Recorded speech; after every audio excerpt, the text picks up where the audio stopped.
Hi, this is Scott Garibay, and today I wanted to talk about Book of Many Things and the absolute huge importance of this Dungeons and Dragons canon hardback. And I wanted to talk about something personal that I get a lot of questions on this on my channel, or I get comments and questions on it. And I wanted to talk about it because I think there's a direct correlation. And I want to say this, like, every canon Dungeons and Dragons canon hardback, I've said it before, it's my heartbeat, right? Like, it's where my heart actually beats. Every 3 months, bump, that's my dragon heart, right? And it just, like, it's so exciting. And honestly, it's one of the things I'm extremely excited about to be alive, is to see the next Dungeons and Dragons canon heartbeat, the next Dungeons and Dragons canon hardback, the next Dungeons and Dragons canon heartbeat. HB, right? It's incredible, and it really makes me excited, and I'm very thankful for it. Book of Many Things is a really big deal. All right, so let's get into the main subject of the day. Scott, why are you always talking about Dungeons and Dragons and Christianity in the same breath? It's weird, man. I get that a lot. I get it a lot. People are like, these are separate. Why do you talk about religion and Dungeons and Dragons in the same breath?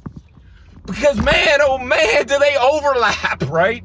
And it's not just me saying that anymore. It's quite literal, okay? So if you're aware, the deck of many things, they don't even they don't hide it. They say it flat out. It's modeled after tarot decks, right? Tarot decks are used for divination. They're used to prophesy the future of a person, right? That is a supernatural religious act, okay? Now, I believe that tarot cards are incorrect and that their source is wrong. Not the Dungeons and Dragons deck of many things, we're gonna get there, right? But I believe that tarot cards are real, can actually divine in the, all right, let's get all the way there. In my humble opinion, tarot cards in the wrong hands, that's the best way to say it, can very accurately divine your future, right? Now, how could it possibly do that? By connecting to a supernatural source that knows your future, okay? And it ain't a good source, trust and believe, okay? So I believe there is very real power behind tarot decks. They are very effective, right? But only the wrong person connecting to the very wrong source can actually very accurately divine your future. So I do believe that tarot decks can crystal clearly tell you your future. You're just connecting to a very wrong source using the very wrong person to do it, okay? Now, so Scott, if the deck of many things is modeled after the tarot deck, which is a sacred object, a religious object, a supernatural object, 100%, okay? Then how could the deck of many things be good? It's a good question. It's a totally valid question, all right? The reason why I enjoy the deck of many things and do consider it a good object is because it's completely secular, right? Gary Gygax was always nothing more than a human being, right? He never had any supernatural powers, right? He was just a human being. The same way Galileo was a human being, the same way George Washington was a human being, the same way Harriet Tubman was a human being, the same way Copernicus was a human being, the same way, he was truly epic, right? Like, yes. So, I really believe you're looking at, Gary, there's like the three greatest Americans are George Washington, Harriet Tubman, and Gary Gygax. They've done more for the world than anybody else. And yes, the world, because what we do here goes everywhere else later, right? 10, 20 years later, right?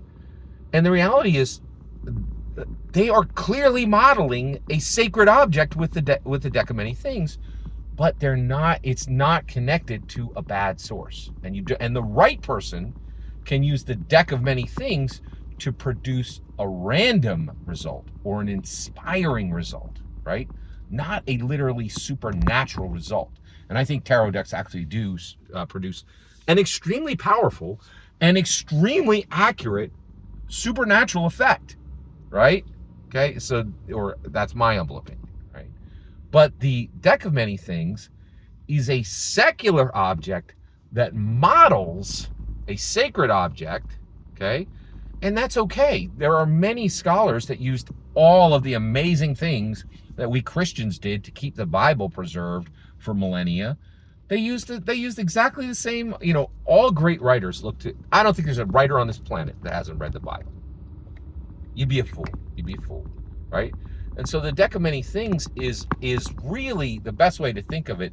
We have these math rocks. Now we have math cards. And frankly, they're better. They are very much better than dice, right? And the reality is we've already replaced the D20 with the C22. If you don't know what that means, just scroll back. You'll find videos on it, right? And I think we're going to replace that. I think we'll replace all the math rocks with math cards. And so if Dungeons & Dragons looks religious to you, it's literally modeling religious items, right? Like, this is not something that's really up for debate, in my humble opinion, right? Like, clear. I'm not saying my opinion. They say it literally in the book. They're like, the deck of many things is modeled after tarot cards, right? Like, they said it, right? Like, this is a secular object emulating a supernatural, spiritual, sacred object. If I'm talking in the same breath about Christianity and Dungeons & Dragons, it's because Dungeons & Dragons is literally copying religion.